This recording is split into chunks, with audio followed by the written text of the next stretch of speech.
হাসরের ময়দানে যেদিন উলঙ্গ দাঁড়ায় যাব, আল্লাহ যদি ডেকে বলে, রে আবু বকর, আমি আল্লাহ কত নিয়ামত তোমাকে দান করেছিলাম, জান্নাতের টিকিট দিলাম 10 জনার সিরিয়াল 1 তোমার নাম রাখলাম।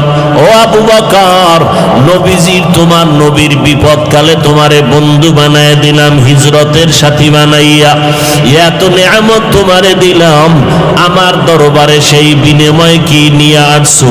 আমি যদি আমল নামা পেশ করি, ও আল্লাহ নামাজ পড়লাম, রোজা রাখলাম, কোরআন তালাওয়াত করেছি, তাহাজ্জুদ নামাজ পড়েছি, আল্লাহ যদি বলে আবু বকর তোমার আমল আমার কাছে পছন্দ হয় নাই, যেইভাবে নামাজ পড়লে আমি খুশি হব সেইভাবে নামাজ পড়তে পারো নাই, যেইভাবে তেলাওয়াত করলে আমি খুশি হব ওইভাবে তেলাওয়াত করতে পারো নাই, আমার কাছে আমল পছন্দ হয় নাই, সাথে সাথে আল্লাহর ওয়াদার হয়ে যাবে, এর জাহান্নামের ফেরেশতারা আবু বকরের হাতে হ্যান্ডকাপ লাগা দাও, জাহান্নামের দিকে নিয়ে যাও। এর যুবক, ও পর্দার আড়ালের মা বোনেরা, ও বৃদ্ধ বাবাজি, জান্নাতের টিকিট পাইয়া যদি আবু বকর সারা রাত কাঁদতে পারে,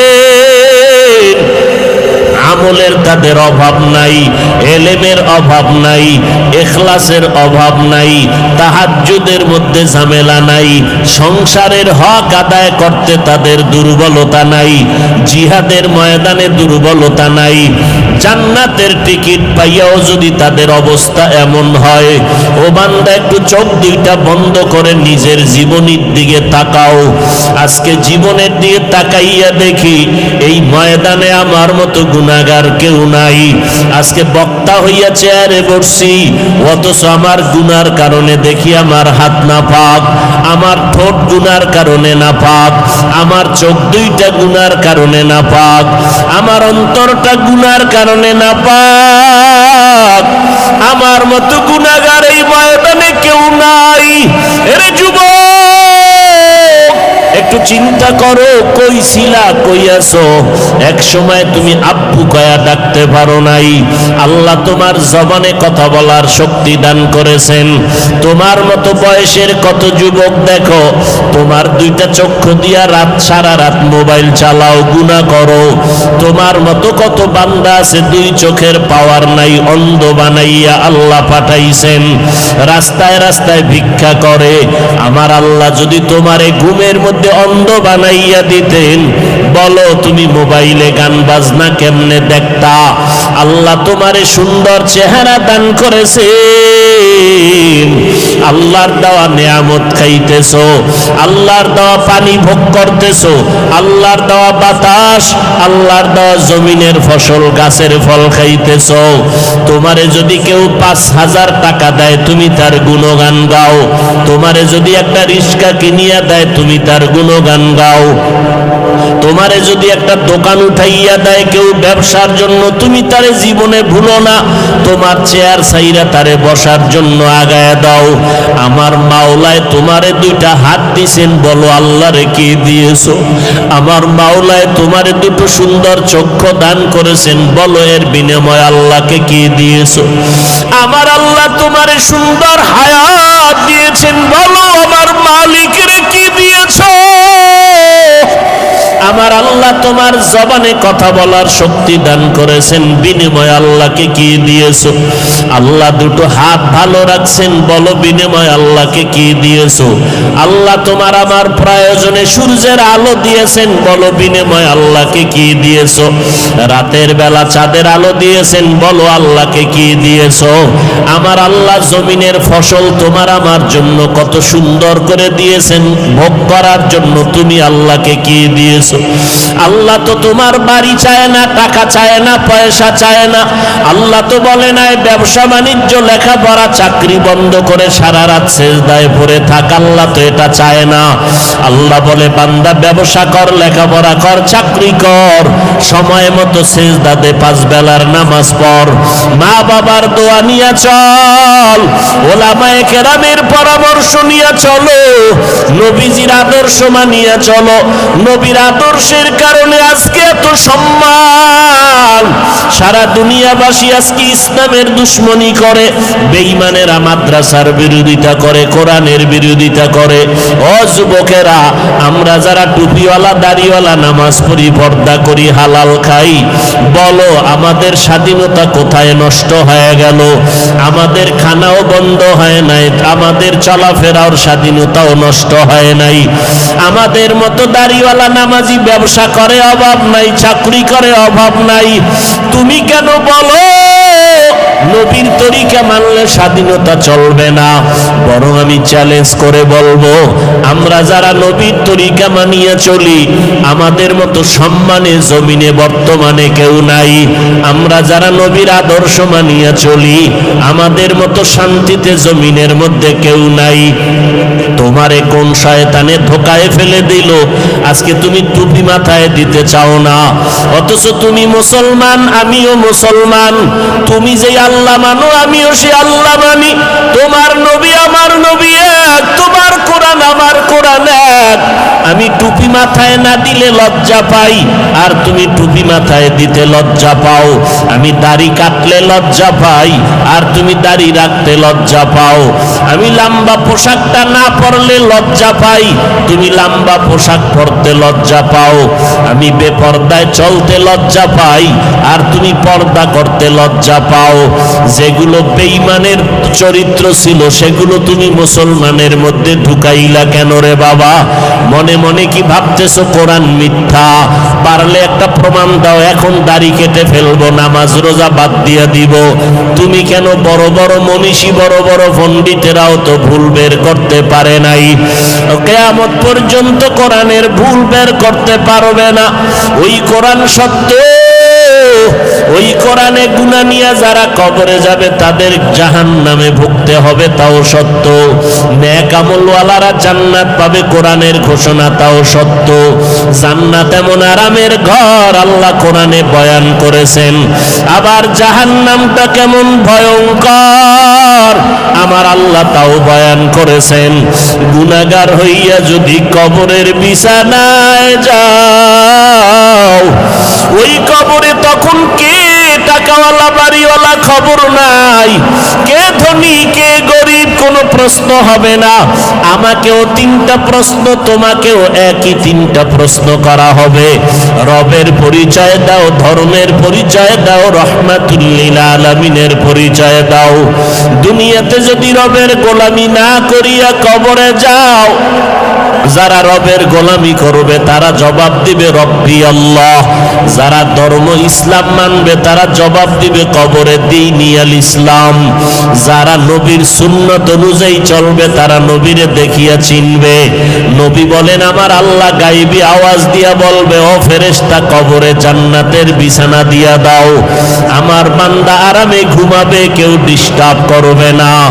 আর যারা গুনাহগার হইয়া কবরে যাবে, এদেরকেও যখন প্রশ্ন করা হবে তারা জবাব দিতে পারবে না, শুধু আফসোস করে বলবে, হা হা লা আদরি, আমি কিছুই জানি না, কিছুই জানি না। আল্লাহ রাগান্বিত হয়ে বলবে, ফেরেশতাই নাফরমানকে ধর, এর কবরে জাহান্নামের আগুন জ্বালাইয়া দাও। একটা না, দুইটা না, 70 থেকে 99টা সাপ কবরের মধ্যে জাহান্নামের আগুন। আল্লাহর ওয়াদার হবে, ওরে কবরের মাটি, এই গুনাহগারের দুই দিক থেকে জোরে জোরে চাপ দাও। এত জোরে চাপ দিবে পাজরের হাড় চুরমার হয়ে যাবে। ও যুবক, এখনই কি গুনাহ ছাড়বা না? মানুষ তো শখ করিয়া অনেক সময় অনেক অন্যায় করে। তোমার মনের শখ লাগায়া দাড়ি রাখলা না কতদিন, এখনো কি তওবা করবা না? দুনিয়াতে যত বড় বড় বুজুর্গদের নাম আপনারা শুনেছেন, খাজা মঈনুদ্দিন চিশতি আজমিরি, বড় পীর আব্দুল কাদের জিলানী, বাইজিদ বুস্তামি, জুনায়েদ বাগদাদি, সিলেটের শাহজালাল রহমাতুল্লাহ আলাই, শাহপরান, শাহ মখদুম, শাহ আলী, খানজাহান আলী, এরপরে ফুরফুরা, জৈনপুরি, সারসিনা, চরমনাই, উজানি, বাহাদুরপুর, এই যত নাম বললাম, এদের যারা বড় বড় পীর সাহেব ছিলেন জৈনপুরের, কারামত আলী জৈনপুরী রহমতুল্লাহ আলাই সহ, ওই খানকাত থেকে যারা আমাদের দেশে আসেন, আমাদের দেশে আসেন না, আসেন, আল্লাহকে সাক্ষী রেখে বলবেন এরা কি কেউ বেনামাজি ছিলেন? আপনারা তাদের মোহাব্বত করেন? করেন? আপনারা নামাজ পড়েন না কেন? আচ্ছা, যাগো নাম বললাম এগো কি দাড়ি ছিল? আপনি দাড়ি রাখেন না কেন? চালাকি কয়দিন করবেন? এই ধোকাবাজি করে কয়দিন চাপাবাজি করে খাবেন?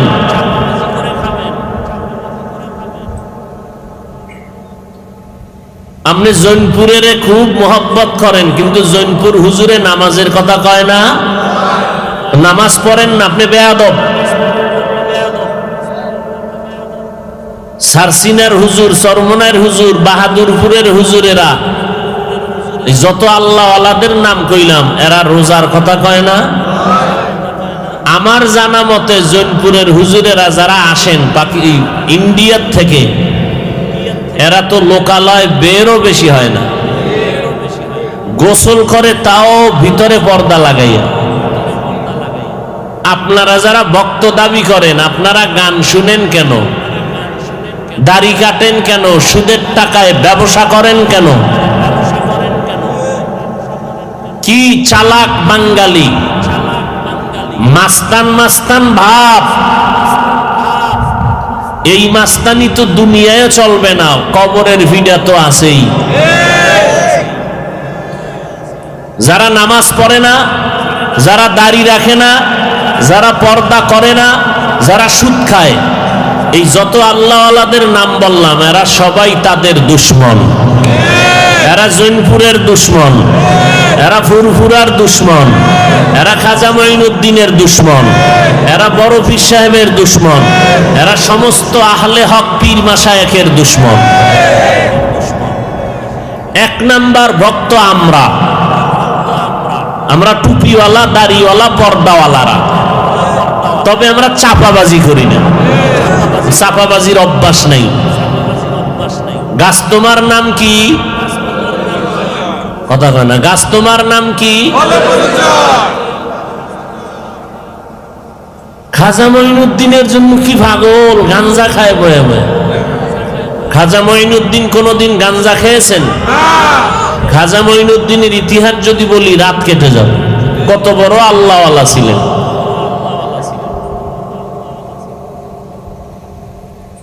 খুব কষ্ট লাগতেছে না যে এই ওয়াজ হুনার জন্য নিয়ে আমরা আইছি, এডি আসল ওয়াজ। এর সাথে যদি আবার ইসলামী আইন কায়েম কইরা জেলখানায় ঢুকায় রাখা যাইতো যে তওবা করবি, নামাজ আর ছাড়বি না, এরপরে মুক্তি দেওয়া হবে, তাহলে এটা ওই তো টোটাল টাটকা ওয়াজ। কোরবানি দিছে বিশাল বড় গরু,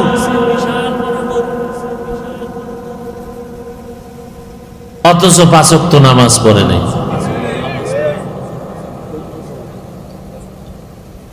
পয়গম্বর বলেন বাইনাল আবদি ওয়া বাইনাল কুফরি তারকুস সালাহ।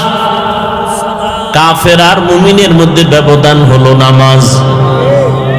বেঈমানেরা নামাজ পড়ে না, মুমিনেরা নামাজ ছাড়ে না। একটুখানি নেকের তরে রোজ হাসরের মাঠেতে বাবা ঘুরবে ছেলের পিছে, ছেলে বাবার আগেতে। আহাতে মন কঠিন দিনেতে নামাজ তোমায় ভুলবে না।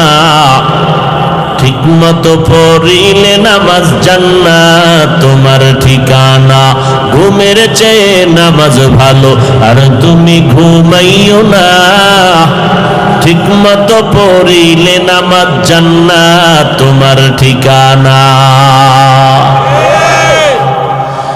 কি বুঝলেন? আমি জৈনপুরি, ফুরফুরা, সারসিনা, এইরকম যত পীর মাশায়েখ এদের বিরুদ্ধে কথা বলছি না। এদের বিরুদ্ধে যারা চলে তাদেরকে সতর্ক করলাম। সিলেটের মাজারে যায় জিয়ারাত, চান্দা উঠাইছে এলাকায়, ব্যানার টানায় কোথায় যায়? সিলেট শাহজালালের মাজার জিয়ারতে লেখা আছে ব্যানারে। 3-4 দিন ঘুরলো, শাহজালালের মাজারে গেল, কিন্তু 5 বেলার নামাজ পড়লো না। আচ্ছা বলেন তো, শাহজালাল রহমতুল্লাহ আলাইহি নামাজ পড়েন নাই? ওরে মাওলার কেমন পাগল ছিলেন শাহজালাল, জীবনে বিবাহ করেন নাই। আর আপনি আর একজনের বউ লগে লইয়া যাইতেছেন জিয়ারতে। আমি মিছা বলতেছি? এই বেগানা লইয়া যায় না? মহিলারাও কইছে আমরা যামু, কার বউ কার শালি খবর নাই, চলো।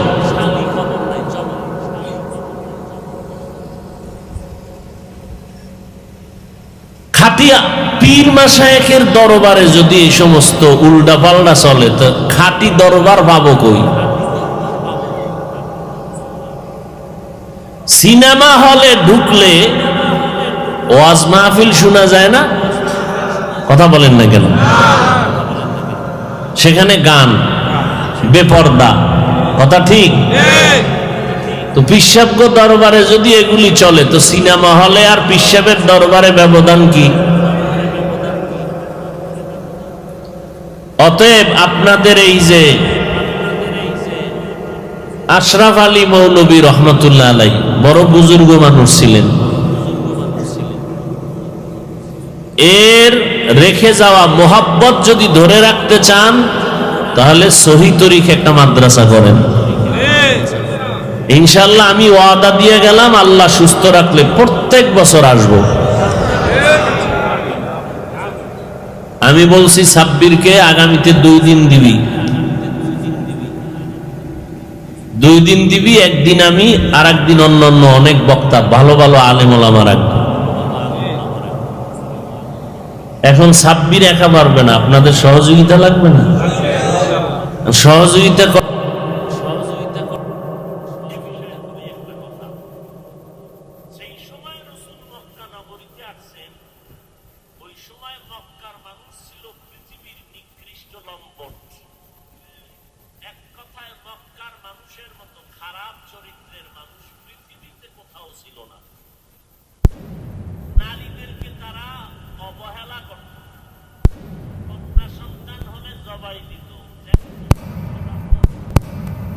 নারীদেরকে পছন্দই করত না, আবার অবাধে রাস্তাঘাটে চলতো, বিয়া শাদী নাই, যখন যাক যেখানে সেখানে মনে চায় যৌবনের আদান প্রদান করত। বর্তমান আল্লাহর ঘর বাইতুল্লাহর চারদিকে এরা তাওয়াফ করত নারী আর পুরুষ উলঙ্গ হইয়া।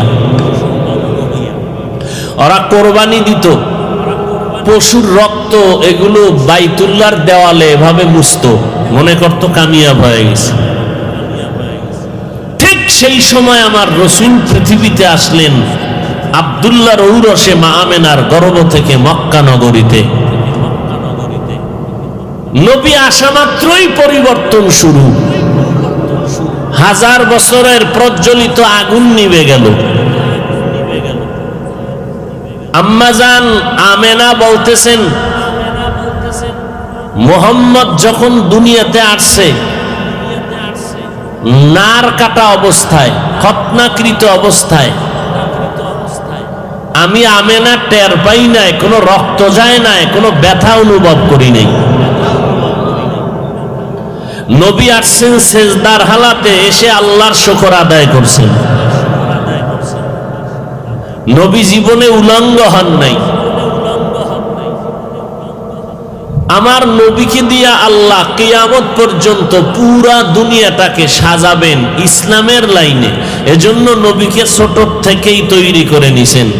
আসার আগে বাবারে নিয়ে গেলেন, অল্প বয়সে মা হারাইলেন, 8 বছরে দাদা নাই। এর কিছুদিন পরে আবার চাচা আবু তালিব, সেও নাই। নবী নিঃস্ব, আপন যারা এখন আছে সব জানের দুশ্মন, পেলেই হত্যা করবে। কিন্তু রসুলের উত্তম আদর্শ দিয়ে খুবই অল্প টাইমে টোটাল পৃথিবীটাকে নাড়া দিয়ে ফেললেন। মক্কা নগরী এখন উজ্জ্বল নগরীতে পরিণত হলো। রসুলের আদর্শ এত উত্তম, নবী কাউকে গালি দেন না, নবী কারো বিরোধিতা করেন না, নবী কারো গালির জবাবও দেন না। একজনে গালি দিতেছে, নবী হাসতেছেন, পাশে ওমর বসা, মেজাজ গরম, নবী একটু ইশারা দিল রে ভর্তা করে ফেলুন, নবী ইশারা দেন না। নবী বলেন গালি দেওয়ার তার অধিকার আছে, দিয়া যাক। পার্শ্বে আবু বকর, আবু বকর আর কত ধৈর্য ধারণ করবেন, দাঁড়ায় গেলেন, জবাব দিতেছেন। নবীর চেহারাটা আগে ছিল উজ্জ্বল, এখন মলিন হয়ে গেল। ইহুদি গালি দিয়া ইচ্ছা রকম চলে গেছে। আবু বকর বলে, নবী আমি দাঁড়ানোর পর আপনার চেহারা মলিন করলেন কেন? নবী বলেন, যতক্ষণ চুপ ছিলাম তুমিও চুপ ছিলা, রহমতের ফেরেশতা আমাদের পক্ষ হয়ে জবাব দিতেছিল। যখনই বিচারটা হাতে নিছো ফেরেশতা চলে গেছে, আমি মুহাম্মদ বড় কষ্ট পেয়েছি। নবী জীবনে গালি দেন নাই, গালির জবাবও দেন নাই। 63 বছর হায়াতে রসুল একটা মিথ্যা কথা বলেন নাই। আল্লাহ নবীকে এমন আদর্শের করে বানাইলেন, নবীর আদর্শ পাইয়েই 10 বছরের বালক হযরত আলী, নবীর এক পর্যায়ে জামাতা, 10 বছর বয়সে রসুলের হাতে কালেমা পড়ছেন। কে? হযরত আলী। সে আলী রসুলের কলিজার টুকরাকে বিবাহ করলেন। কাকে? ফাতেমা রাদিয়াল্লাহু আনহাকে। এবং দোয়া করে দিলেন, আনা দারুল হিকমা ওয়া আলিয়ুন বাবুহা। আমি মুহাম্মদ দোয়া করে দিলাম, আমি হলাম হিকমতের ঘর, আর এই হিকমতের ঘরের দরওয়াজা বানায় দিলাম হযরত আলীকে। এক ইহুদি, একজন ইহুদি একবার ওমরে ফারুকের কাছে এসে জিজ্ঞাসা করে, তোমাদের মুহাম্মদের আদর্শটা কেমন? শুনি নাকি খুব ভালো আদর্শের। ওমর বলে, আমি তো 27 বছরের সময় কালেমা পড়ছি, তখন 39 জন মুসলমান মুহাম্মদের হাতে, আমি 40 নাম্বার, আমি ভালো কইতে পারুম না, তো কে বলতে পারবে? আলীর কাছে যাও। হযরত আলী 10 বছরেই কালেমা পড়ছে। হযরত আলীর সামনে রওনা হয়ে গেলেন। না, ওমর বললেন ওসমানের কাছে যাও। ইহুদি বলেন, ওসমানের সামনে দাঁড়াইলাম। সেখান থেকে বলা হলো, সব থেকে বেশি নবীর আদর্শের গুণগান বলতে পারবে হযরত বেলাল। বেলালের কাছে যাও।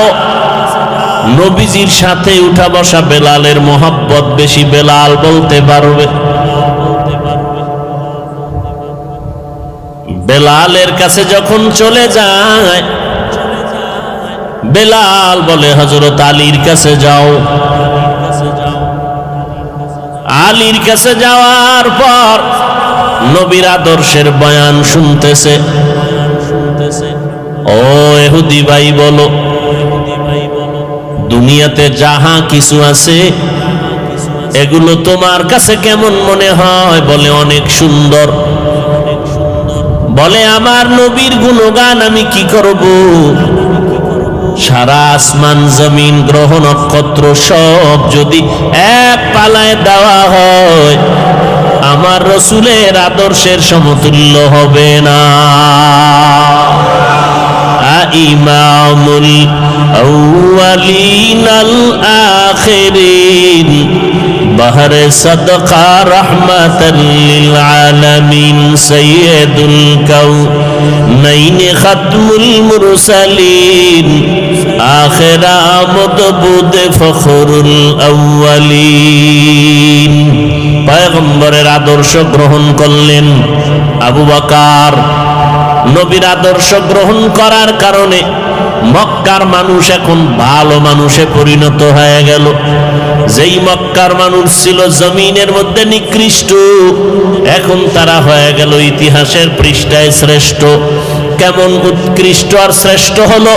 আল্লাহ তাআলা 10 জনের নামে নবীর হাতে চিঠি দিয়ে দিলেন, ও জিবরাইল যাও, আমি নবীর 10 জন সাহাবার নামে জান্নাতের টিকিট ওকে করে ফেললাম। কয়জনের নামে? 10 জন সাহাবার নামে জান্নাতের টিকিট এসে গেল দুনিয়াতে জিন্দা হালাতে। আপনাদের ঘটনা জানা থাকলে বলবেন, প্রথম সিরিয়ালে কার নাম বলেন? দ্বিতীয় সিরিয়ালে কার নাম? তৃতীয় সিরিয়ালে কার নাম? চতুর্থ সিরিয়ালে কার নাম? রাদিয়াল্লাহু আনহুম আজমাইন। এই এক একজনের ইতিহাস আজ দুনিয়াতে বিরল হয়ে আছে। আবু বকরের ইতিহাস, ওমরের ইতিহাস, জান্নাতের টিকিট পেয়েছেন আবু বকর, জান্নাতের টিকিট পেয়েছেন ওমর। আপনারাও পেয়েছেন নাকি? পান নাই? ঘুমের ভিতরেও না, কোনো হিসাবেও দেয় নাই। জান্নাতের টিকিট না পাইয়া এত বাহাদুরি, পাইলে কি করতেন?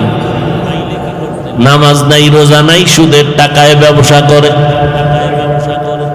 সুদের টাকায় যারা ব্যবসা বাণিজ্য করবে তাদের নামাজ কবুল হবে না, রোজা কবুল হবে না, তেলাওয়াত কবুল হবে না, দান সদকা কবুল হবে না। আল্লাহ বলেন, আমি 2 দল মানুষের সাথে যুদ্ধ করার জন্য রেডি। কয় দল?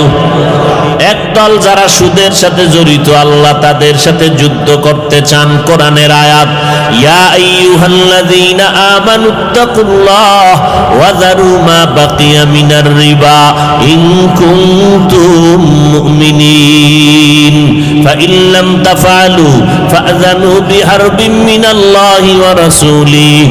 আল্লাহকে ভয় করো হে মুমিন, সুদের থেকে নিজেকে বাঁচাও।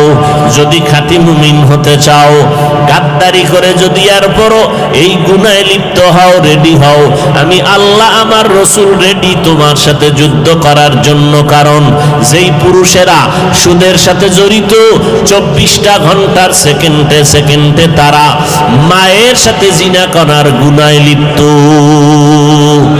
যেই মা বোনেরা সুদের সাথে জড়িত, ওই মায়েরা জন্মদাতা বাবার সাথে জিনার গুনাহে লিপ্ত হবে।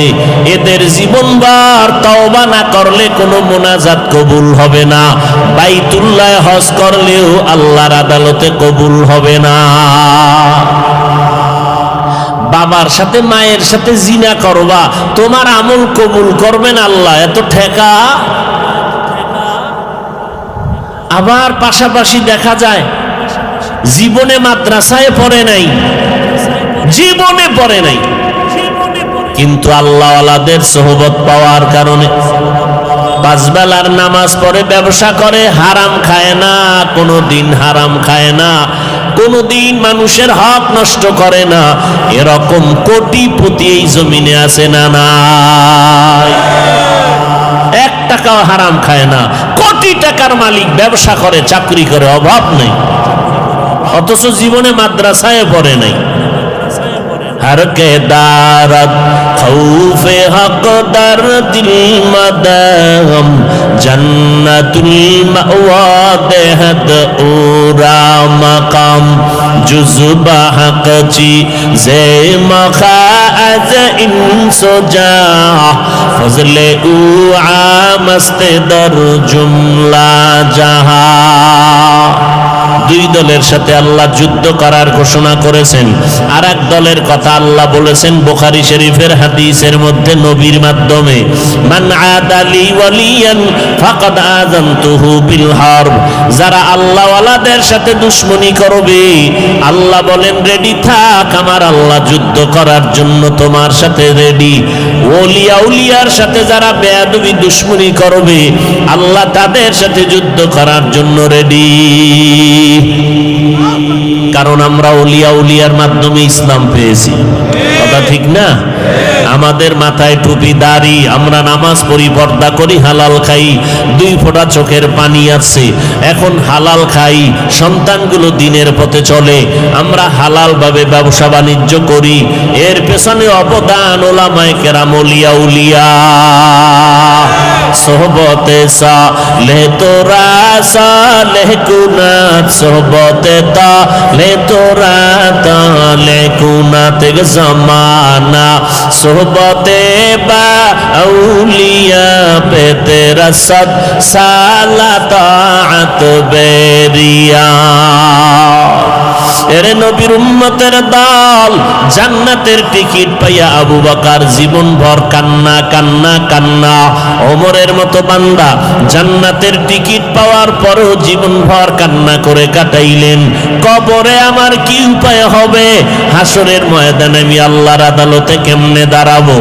আপনাদেরকে যদি এখন থানার ওসি সাহেব ফোন দিয়া কয় তুমি কালকে 10টার সময় থানায় হাজির হও, তোমার বিরুদ্ধে রিপোর্ট আছে, আজকে রাতের ঘুম নষ্ট হয়ে যাবে, কথা ঠিক নেই?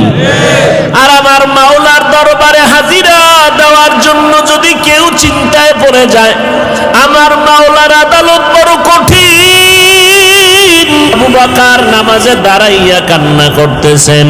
আল্লাহর নবী বলেন, আবু বকর নামাজে দাঁড়ায় কানলেন কেন? বলে আল্লাহর আদালতে দাঁড়াবার ভয় আমি কান্না করেছি। কিয়ামতের ময়দানে মানুষগুলো দাঁড়াবে উলঙ্গ, সূর্যের গরমে মাথার মগজগুলো ভাতের মারের মতো ফুটতে থাকবে, জমিনটা হয়ে যাবে তামা। ওই কঠিন সময় কোনো আফসোস করার মতো বান্দা তোমার পাশে সান্ত্বনা দেওয়ার থাকবে না। মায়ার নবী বলতেছেন, সব নবীরা পর্যন্ত যাদের আমল নামায় কোনো গুনাহ নাই, তারাও হাসরের ময়দানে নাফসি নাফসি বলে কান্না করবেন। মুসা নবী কাঁদবেন আর বলবেন আল্লাহ আমাকে বাঁচাও, উম্মতের খবর নাই। ঈসা নবী কাঁদবেন আর বলবেন আল্লাহ আমারে বাঁচাও, উম্মতের খবর নাই। ইব্রাহিম নবী কাঁদবেন আর বলবেন আল্লাহ আমারে বাঁচাও, উম্মতের কথা কারো অন্তরে থাকবে না। আম্মা জান আয়েশা রাদিয়াল্লাহু আনহা বলেন, ও নবী ওই সময় আপনি রহমাতুল লিল আলামিন কি করবেন? মায়ার নবী বলেন, ওই সময় আমি মুহাম্মদ মাকামে মাহমুদের মধ্যে সিজদায় পড়ে কান্না করব আর বলবো আল্লাহ আমাকে বাঁচানোর কথা একবারও আমি বলবো না, আমি বারবার আল্লাহকে বলবো আল্লাহ আমার উম্মতের বাঁচাও, আমার উম্মত গুলোকে বাঁচাও। আবু বকর নামাজে দাঁড়ায় কান্দে আর বলে, নবী হাসরের ময়দানে যেদিন উলঙ্গ দাঁড়ায় যাব, আল্লাহ যদি ডেকে বলে রে আবু বকর আমি আল্লাহ কত নেয়ামত তোমাকে দান করেছিলাম, জান্নাতের টিকিট দিলাম 10 জনার সিরিয়াল একই তোমার নাম রাখলাম। ও আবু বকর নবীজির তোমার নবীর বিপদকালে তোমারে বন্ধু বানায় দিলাম, হিজরতের সাথী বানাইয়া এত নেয়ামত তোমারে দিলাম, আমার দরবারে সেই বিনিময় কি নিয়ে আসছো? আমি যদি আমল নামা পেশ করি, ও আল্লাহ নামাজ পড়লাম, রোজা রাখলাম, কোরআন তেলাওয়াত করেছি, তাহাজ্জুদ নামাজ পড়েছি, আল্লাহ যদি বলে আবু বকর তোমার আমল আমার কাছে পছন্দ হয় নাই, যেইভাবে নামাজ পড়লে আমি খুশি হব সেইভাবে নামাজ পড়তে পারো নাই, যেইভাবে তেলাওয়াত করলে আমি খুশি হব ওইভাবে তেলাওয়াত করতে পারো নাই, আমার কাছে আমল পছন্দ হয় নাই, সাথে সাথে আল্লাহর ওয়াদার হয়ে যাবে। এর জাহান্নামের ফেরেশতারা আবু বকরের হাতে হ্যান্ডকাপ লাগা দাও, জাহান্নামের দিকে নিয়ে যাও। এর যুবক, ও পর্দার আড়ালের মা বোনেরা, ও বৃদ্ধ বাবাজি, জান্নাতের টিকিট পাইয়া যদি আবু বকর সারা রাত কাঁদতে পারে, আমলের তাদের অভাব নাই, এলেমের অভাব নাই, ইখলাসের অভাব নাই, তাহাজ্জুদের মধ্যে ঝামেলা নাই, সংসারের হক আদায় করতে তাদের দুর্বলতা নাই, জিহাদের ময়দানে দুর্বলতা নাই, জান্নাতের টিকিট পাইয়াও যদি তাদের অবস্থা এমন হয়, ও বান্দা একটু চোখ দুইটা বন্ধ করে নিজের জীবনের দিকে তাকাও। আজকে জীবনের দিকে তাকাইয়া দেখি এই ময়দানে আমার মতো গুনাহগার কেউ নাই। আজকে বক্তা হইয়া চেয়ারে বসছি, অথচ আমার গুনার কারণে দেখি আমার হাত না পাক, আমার ঠোঁট গুনার কারণে না পাক, আমার চোখ দুইটা গুনার কারণে না পাক, আমার অন্তরটা গুনার কারণে না পাক। আমার মতো গুনাহগার এই ময়দানে কেউ নাই। এরে যুবক, একটু চিন্তা করো, কই ছিলা, কই আছো? এক সময় তুমি আব্বু কয়া ডাকতে পারো নাই। আল্লাহ তোমার জবানে কথা বলার শক্তি দান করেছেন। তোমার মতো বয়সের কত যুবক দেখো, তোমার দুইটা চক্ষু দিয়া রাত সারা রাত মোবাইল চালাও, গুনাহ করো। তোমার মতো কত বান্দা আছে দুই চোখের পাওয়ার নাই, অন্ধ বানাইয়া আল্লাহ পাঠাইছেন, রাস্তায় রাস্তায় ভিক্ষা করে। আমার আল্লাহ যদি তোমারে ঘুমের মধ্যে অন্ধ বানাইয়া দিতেন, বলো তুমি মোবাইলে গান বাজনা কেমনে দেখতা? আল্লাহ তোমারে সুন্দর চেহারা দান করেছেন, আল্লাহর দেওয়া নিয়ামত খাইতেছো, আল্লাহর দেওয়া পানি ভোগ করতেছো, আল্লাহর দেওয়া বাতাস, আল্লাহর দেওয়া জমিনের ফসল, গাছের ফল খাইতেছো। তোমারে যদি কেউ 5,000 টাকা দেয়, তুমি তার গুণগান গাও। তোমারে যদি একটা রিক্সা কিনিয়া দেয়, তুমি তার গুণগান গাও। তোমারে যদি একটা দোকান উঠাইয়া দেয় কেউ ব্যবসার জন্য, তুমি তারে জীবনে ভুলো না, তোমার চেয়ার সাইরা তারে বসার জন্য আগায় দাও। আমার মাওলায় তোমারে দুইটা হাত দিয়েছেন, বলো আল্লাহরে কি দিয়েছো? আমার মাওলায় তোমারে দুটো সুন্দর চক্ষু দান করেছেন, বলো এর বিনিময়ে আল্লাহকে কি দিয়েছো? আমার আল্লাহ তোমারে সুন্দর হায়াত দিয়েছেন, বলো আমার মালিকের কি দিয়েছো? আমার আল্লাহ তোমার জবানে কথা বলার শক্তি দান করেছেন, বিনিময়ে আল্লাহকে কি দিয়েছো? আল্লাহ দুটো হাত ভালো রাখছেন, বলো বিনিময়ে আল্লাহকে কি দিয়েছো? আল্লাহ তোমার আমার প্রয়োজনে সূর্যের আলো দিয়েছেন, বলো বিনিময়ে আল্লাহকে কি দিয়েছো?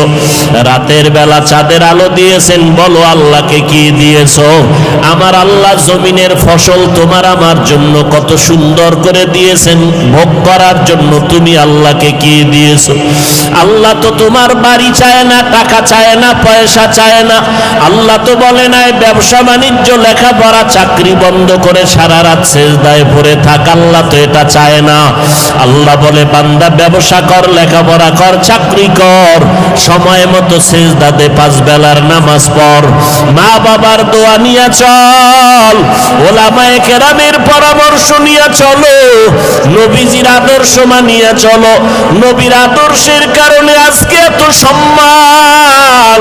সারা দুনিয়াবাসী আজকে ইসলামের দুশ্মনী করে, বেঈমানেরা মাদ্রাসার বিরোধিতা করে, কোরআনের বিরোধিতা করে। ও যুবকেরা, আমরা যারা টুপিওয়ালা, দাড়িওয়ালা, নামাজ পড়ি, পর্দা করি, হালাল খাই, বলো আমাদের স্বাধীনতা কোথায় নষ্ট হয়ে গেল? আমাদের খানাও বন্ধ হয় নাই, আমাদের চলাফেরার স্বাধীনতাও নষ্ট হয় নাই। আমাদের মতো দাড়িওয়ালা নামাজি ব্যবসা করে, অভাব নাই, চাকরি করে, অভাব নাই। তুমি কেন বলো নবীর তরিকা মানলে স্বাধীনতা চলবে না? বরং আমি চ্যালেঞ্জ করে বলবো, আমরা যারা নবীর তরিকা মানিয়ে চলি, আমাদের মতো সম্মানে জমিনে বর্তমানে কেউ নাই। আমরা যারা নবীর আদর্শ মানিয়ে চলি, আমাদের মতো শান্তিতে জমিনের মধ্যে কেউ নাই। তোমারে কোন শয়তানে ধোকায় ফেলে দিল, আজকে তুমি টুপি মাথায় দিতে চাও না, অথচ তুমি মুসলমান, আমিও মুসলমান। তুমি যে আল্লাহ মানো, আমিও সে আল্লাহ মানি। তোমার নবী আমার নবী এক, তোমার কোরআন আমার কোরআন এক। আমি টুপি মাথায় না দিলে লজ্জা পাই, আর তুমি টুপি মাথায় দিতে লজ্জা পাও। আমি দাড়ি কাটলে লজ্জা পাই, আর তুমি দাড়ি রাখতে লজ্জা পাও। আমি লম্বা পোশাকটা না পরলে লজ্জা পাই, তুমি লম্বা পোশাক পরতে লজ্জা পাও। আমি বেপর্দায় চলতে লজ্জা পাই, আর তুমি পর্দা করতে লজ্জা পাও। যেগুলো বেঈমানের চরিত্র ছিল সেগুলো তুমি মুসলমানের মধ্যে ঢুকাইলা কেন রে বাবা? মনে মনে কি ভাবতেছো কোরআন মিথ্যা? পারলে একটা প্রমাণ দাও, এখন দাড়ি কেটে ফেলবো, নামাজ রোজা বাদ দিয়ে দিব। তুমি কেন? বড় বড় মনীষী, বড় বড় পণ্ডিতেরাও তো ভুল বের করতে পারে নাই। কিয়ামত পর্যন্ত কোরআনের ভুল বের করতে পারবে না। ওই কোরআন সত্য, ওই কোরআনে গুনাহ নিয়ে যারা কবরে যাবে তাদের জাহান্নামে ভুগতে হবে, তাও সত্য। নেক আমলওয়ালারা জান্নাত পাবে, কোরআনের ঘোষণা, তাও সত্য। জান্নাত এমন আরামের ঘর আল্লাহ কোরআনে বয়ান করেছেন। আবার জাহান্নামটা কেমন ভয়ঙ্কর আমার আল্লাহ তাও বয়ান করেছেন।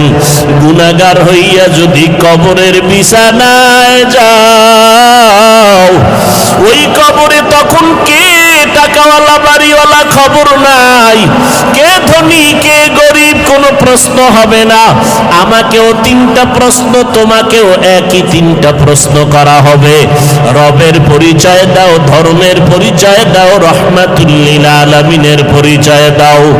দুনিয়াতে যদি রবের গোলামি না করিয়া কবরে যাও, যারা রবের গোলামি করবে তারা জবাব দিবে রব্বি আল্লাহ। যারা ধর্ম ইসলাম মানবে তারা জবাব দিবে কবরে দীনিয়াল ইসলাম। যারা নবীর সুন্নত অনুযায়ী চলবে তারা নবীরে দেখিয়া চিনবে। নবী বলেন আমার আল্লাহ গাইবী আওয়াজ দিয়া বলবে, ও ফেরেশতা কবরে জান্নাতের বিছানা দিয়া দাও, আমার বান্দা আরামে ঘুমাবে, কেউ ডিস্টার্ব করবে না। আর যারা গুনাহগার হইয়া কবরে যাবে এদেরকেও যখন প্রশ্ন করা হবে তারা জবাব দিতে পারবে না, শুধু আফসোস করে বলবে হা হা লা আদরি, আমি কিছুই জানি না, কিছুই জানি না। আল্লাহ রাগান্বিত হয়ে বলবে ফেরেশতাই নাফরমানকে ধর, এর কবরে জাহান্নামের আগুন জ্বালাইয়া দাও। একটা না, দুইটা না, 70 থেকে 99টা সাপ কবরের মধ্যে জাহান্নামের আগুন। আল্লাহর ওয়াদার হবে, ওরে কবরের মাটি এই গুনাহগারের 2 দিক থেকে জোরে জোরে চাপ দাও। এত জোরে চাপ দিবে পাজরের হাড় চুরমার হয়ে যাবে। ও যুবক, এখন কি গুনাহ ছাড়বা না? মানুষ তো শখ করিয়া অনেক সময় অনেক অন্যায় করে। তোমার মনের শখ লাগায়া দাড়ি রাখলা না কতদিন, এখনো কি তওবা করবা না? তোমার মনের শখে পার্কে পার্কে ঘুরলা কতদিন, এখনো কি তওবা করবা না? তোমার মনের শখে মোবাইলে কত গুনার কাজ করেছো, এখনো কি তওবা করবা না? যদি তওবার নিয়ত থাকে 2 ফোঁটা চোখের পানি ছেড়ে কাঁদো, আর মনে মনে আল্লাহকে ডাকো, আর বলো দয়ার মালিক জীবনে আর গুনাহ করব না, নামাজ ছাড়ব না, বেপরদায় চলব না, মা বাবারে কষ্ট দিব না, নবীর তরিকা মানিয়া জীবন চালাবো, মা বাবার দোয়া নিয়ে চলবো, ওলিয়া উলিয়া ওলামায়ে কেরামের পরামর্শ নিয়ে চলবো, দেশ ও জাতির বিরুদ্ধে ষড়যন্ত্র করব না, নিজে কোনো মানুষের ক্ষতি কখনো করব না। তওবা করার যদি নিয়ত হয়, খাঁটি তওবার নিয়তে 2টো হাত আল্লাহকে দেখাইয়া দাও। আয় আল্লাহ আমাদের তওবা কবুল করে নেন। আয় আল্লাহ নবীর তরিকা মেনে চলার তৌফিক দান করেন, তওবার উপরে মজবুত হয়ে চলার তৌফিক দান করেন, আমিন। আলহামদুলিল্লাহি রাব্বিল আলামিন, ওয়াসসালাতু ওয়াসসালামু আলা সাইয়্যিদিল আমবিয়াই ওয়াল মুরসালিন ওয়া আলা আলিহি ওয়া আসহাবিহি আজমাইন। ইয়া আরহামার রাহিমিন, ইয়া আরহামার রাহিমিন, ইয়া আরহামার রাহিমিন রব্বিরহামহুমা কামা রব্বায়ানি সগীরা আল্লাহুম্মা ইন্নাকা আফুউন কারীম তুহিব্বুল আফওয়া ফাআফু আন্না। ও দয়ার মালিক, আমরা গুনার বোঝা নিয়ে আপনার দরওয়াজায় হাত তুলেছি। কত উলামায়ে কেরাম, কত মুরব্বী, কত হাজী সাহেব, কত ব্যবসায়ী, কত চাকরিজীবী, কত যুবক, কত ছাত্র ভাই, পর্দার আড়ালে কত মা বোনেরা হাত তুলেছেন। মেহেরবানি করে সবার জীবনের সমস্ত গুনাহগুলো মাফ করে দেন আল্লাহ। আয় আল্লাহ, আয়োজনকারী, সহযোগিতাকারী এলাকাবাসীকে কবুল করে নেন। আলোচনার ভুল ত্রুটি ক্ষমা করে দেন।